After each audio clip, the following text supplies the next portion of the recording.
At Bryan Health, we care for patients, educate tomorrow's healthcare providers, motivate our community with fitness and health programs, and collaborate to continually improve how we serve others.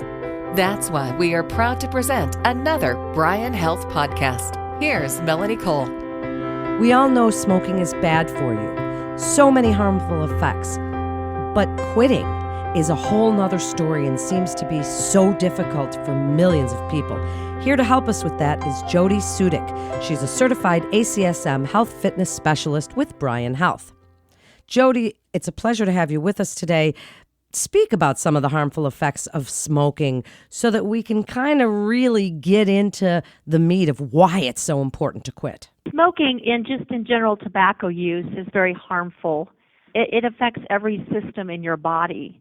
So a lot of times people think it's just your lungs or just your cardiovascular system, but basically because it affects your circulation and the amount of oxygen that can go through the body, and then also the carbon dioxide that's going through your body, you are affecting every organ of your body. So therefore, unfortunately, smoking can cause many diseases and illnesses.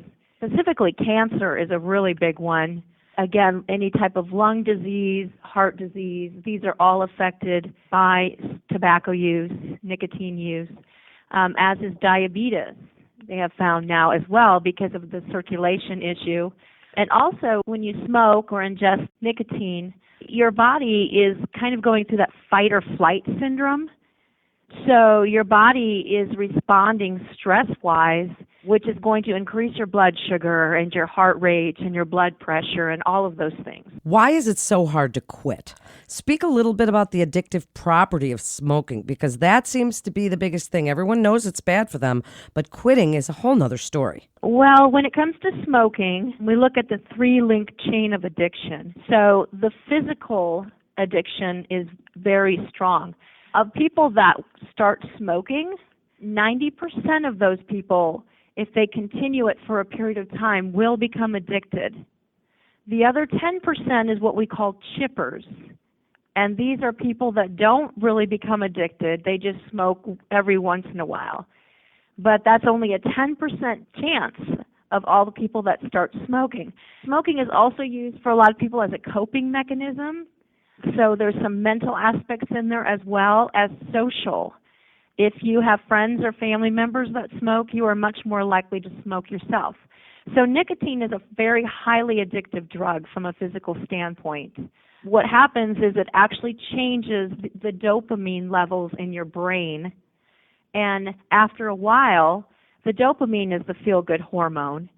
After a while, your own body stops producing it because it's relying on the nicotine that you're ingesting, the smoking, to continue to build up that dopamine. And that's why it's very, very difficult to quit. It takes time. Generally, people have to try to quit more than once and oftentimes have to have some kind of drug assistance to do it. Well, thank you for that explanation. So what's the first thing people should do when they try and quit? Because we've heard about cold turkey, we've heard about nicotine replacement, and now we're hearing all this bad stuff about vaping, although it was looked at first as a way to quit by using e-cigs. What do you want them to know about the first thing they should do when they make up their mind and make a plan to quit smoking? To this day, the most successful way, but the more difficult, has been cold turkey. So the first thing is the person has got to want to stop for whatever reason. Unfortunately, in my position, a lot of times I see this happening once they have a disease, once they have a COPD or heart disease, then that might convince them, but not always, to quit. So they have to want to quit. And then it's really best for them to have some sort of professional help. So that might entail just talking to their doctor in case they do need some assistance with that. Of course, you can get nicotine replacement over the counter. Unfortunately, a lot of people get it and they really don't know how to utilize it, even though there is instructions on there. So, for example, they don't really know how much they should really be using, how they should be using. Like when you use the gum, you actually have to crack it and park it in your cheek. You don't want to chew it like you would normally chew gum. If you have a patch, You don't want that patch on or getting wet. It can actually burn your skin. So there's a lot of elements to it, and that's why I think it's important for them to contact their physician. And then also having a group class or someone else to help you along the lines is very helpful because you have that network and you have that group support. When is it time, do you think, to join one of those support groups? If you're trying cold turkey, and maybe you've tried a few times, because I've heard that a lot of people that quit smoking kind of they fall off the wagon a few times. What do you want them to know about seeking that professional help? And what if they do fall off the wagon? Should they be ashamed and berating themselves? What should they do? No, it's very common to fall off the wagon. And in actuality, research shows that on average, people have to try about 7 times. The one thing that they should know is once you stop smoking, you cannot start again. So, for example, if you stop smoking for several months and then you have a very stressful event, it's a lot like any other kind of drug addiction or alcohol addiction. Once you take that first puff, your brain has that memory, and it's, oh, here we go again. And so you can't really just have that one cigarette. You have to really try very hard to continue to stay off, once you've gotten so far. So when should they join? I mean, I think it just depends on the individual and when they're ready. In a case that I've seen where people join the class because their employer tells them they need to in order to obtain health insurance, or their family or their spouse or their friends or whoever's encouraging them to do it, they still have to be the ones ultimately that want to quit.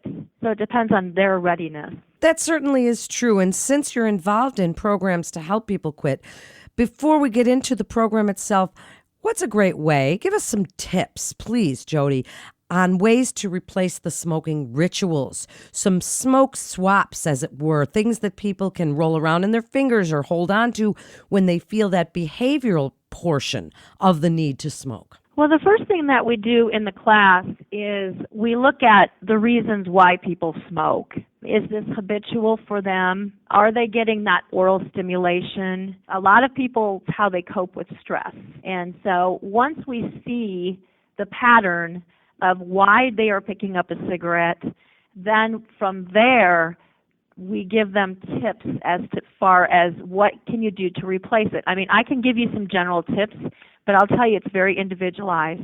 If it's somebody that it's a habit for them to get up every morning and have a cup of coffee with a cigarette, we've got to figure out what else they need to do. Maybe not have that cup of coffee. Maybe if you always smoke when you're on the phone, you have to figure out an alternative thing that you can do instead of smoking that cigarette. As far as general tips go, it's going to just depend upon why they are doing it. If it's stress, then we work on stress.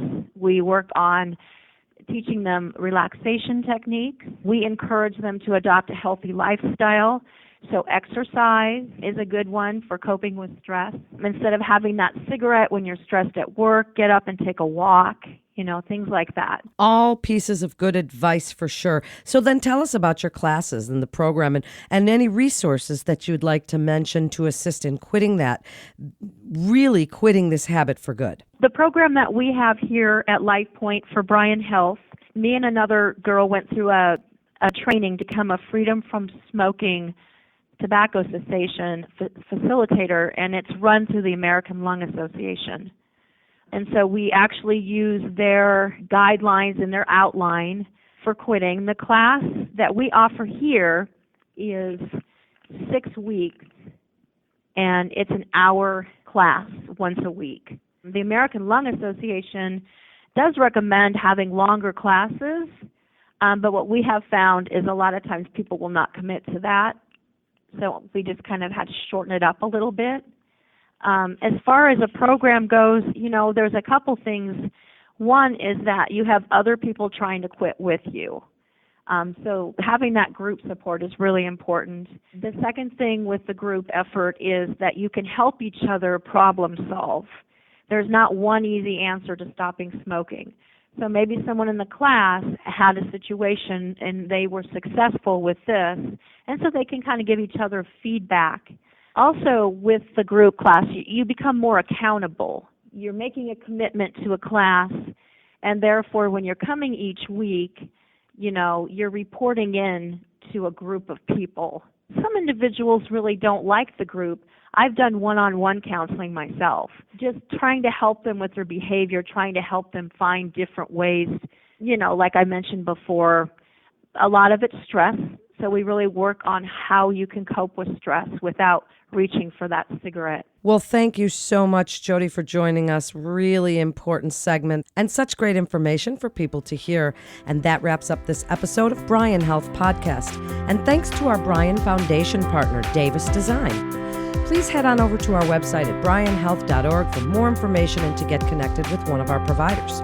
Please also remember to subscribe, rate, and review this podcast and all the other Bryan Health podcasts. Until next time, I'm Melanie Cole.